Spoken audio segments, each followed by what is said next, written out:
for rice. We do the same thing in the United States. The average American citizen pays 2 to 3 times the world price for sugar. How does the United States benefit from that? We put on the once we adopt your policy, we move in a direction whose only outcome is a waste of national resources through centralized direction of our activities.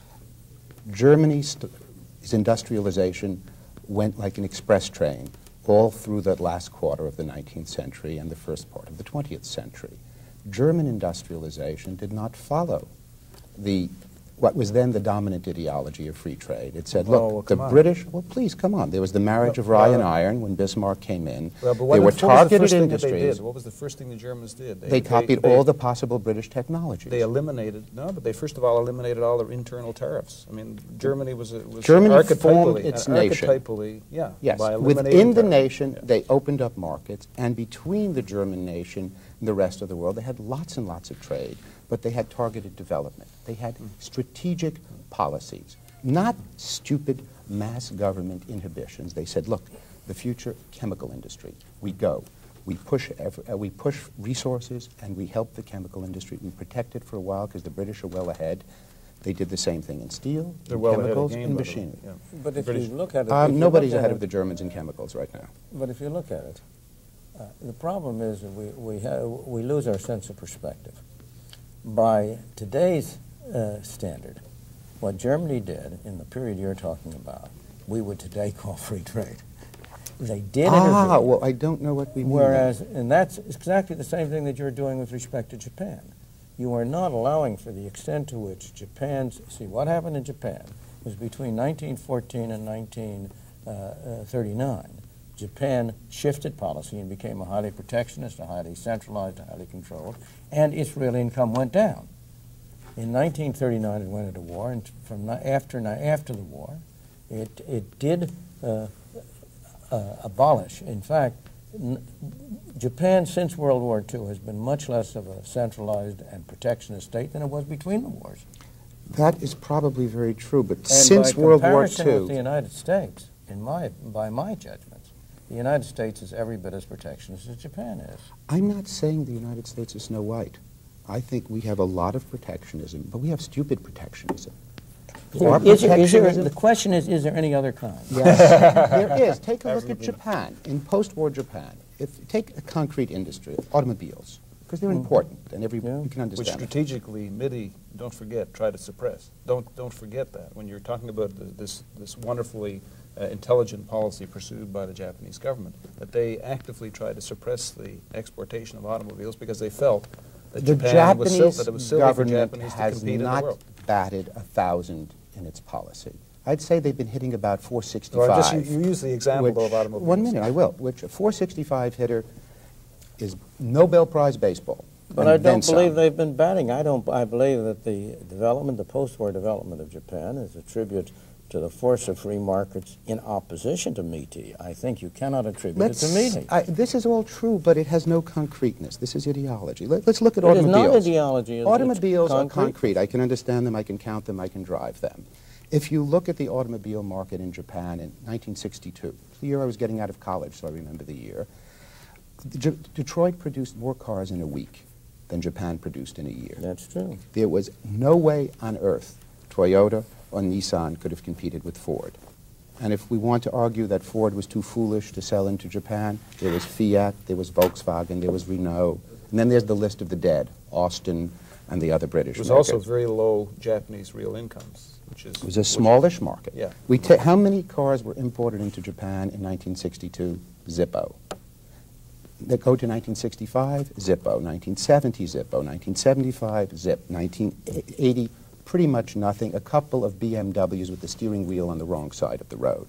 During all that period, there was no way the outside automobile makers could get into the Japanese market, either by selling product or by setting up a wholly owned subsidiary, making the product in the Japan market. That is what I call a protected market. It sure is. Sure is. And what mistake, happened as a great result mistake is from the point of view- Japanese automobile industry now makes more cars than the American Not auto as a industry. result of that, far from it. You mean despite that? Despite Yes. that, of course. That is, the government policy, they would have been producing twice as many cars now. I don't know about twice as many. I don't even know if they've been producing as many. But they would have had a more productive automobile industry Had that they not would have protected. contributed more to the well-being of the people of Japan.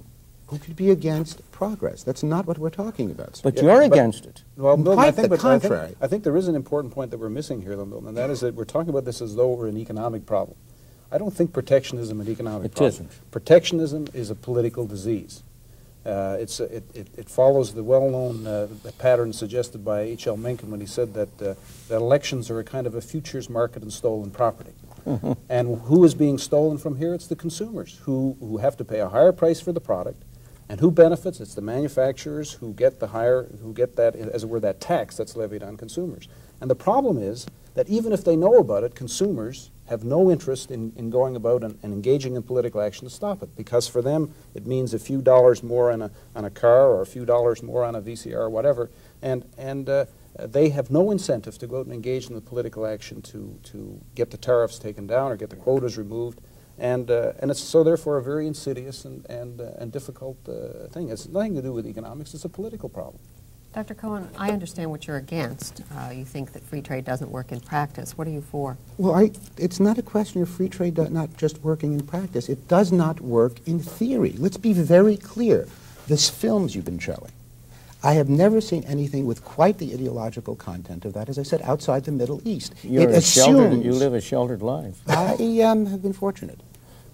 It assumes a set of assumptions that have been proven wrong. American economics sits around spinning on the basis of its assumption, admitting of no facts, admitting of no foreign intervention. I beg your pardon. It You doesn't- simply are demonstrating the parochialism of your knowledge.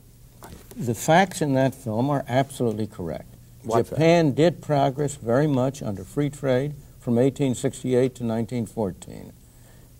India has remained relatively stagnant under a system, a policy of protection.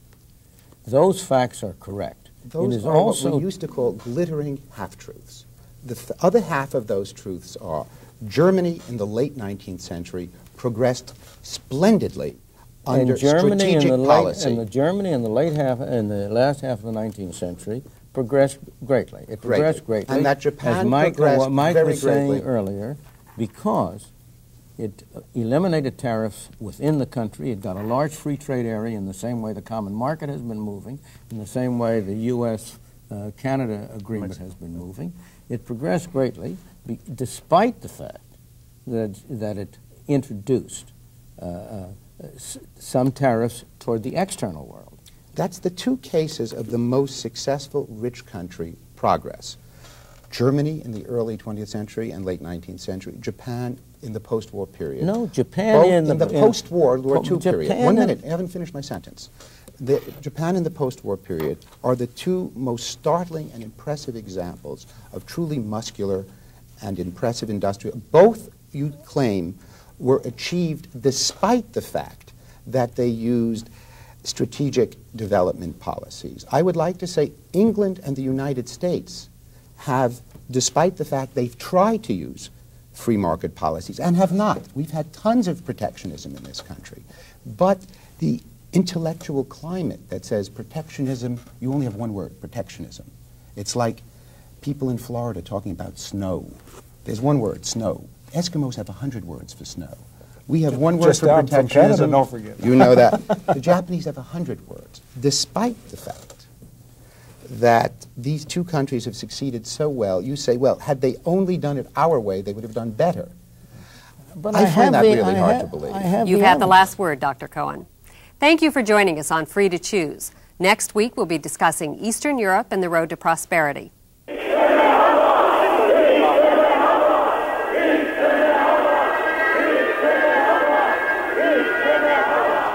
This is where it all happened. In 3 days, they got political freedom. The hopes were high.